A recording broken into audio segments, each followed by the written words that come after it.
வாய் இருக்கு. இதுதாங்க கனவா. சென்னையிலலாம் கடம்பான்னு சொல்லுவாங்க. எங்கள் ஊர் சைடு கனவாய், கனவா அப்படிம்போம். இது இப்படி தான் இருக்கும்.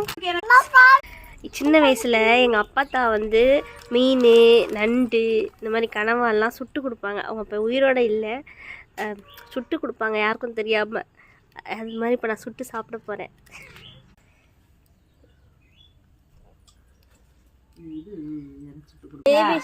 சீப்பை வச்சு சீவி குறைச்சி விடு. சச் ஐயோ கீழே விழுந்துச்சு. அது ஒன்றும் செய்யாது, அப்படி போடு. அப்போத்தே வேற சுடும். உள்ள கிடக்கட்ட நான் எடுத்தறியா? இப்போ ஊதா இது என்ன மொல்ல? ஐயோ ஊதாங்குழல். இதில் தான் நாங்கள் இது ஒரு வெப்பனுங்க. சின்ன பிள்ளை எங்கள் அம்மா இதில் தான் அடிப்பாங்க நாங்கள் சேட்டை பண்ணுறப்போ. அதெல்லாம் நாங்கள் எவ்வளோ அடி வாங்கினாலும் சொரனே இருக்காது. இப்போ இருக்கிற பிள்ளைகள்ட்டெல்லாம் லைட்டாக இப்படி தட்டினா கூட போதும், உடனே கோவப்படுவாங்க இல்லை?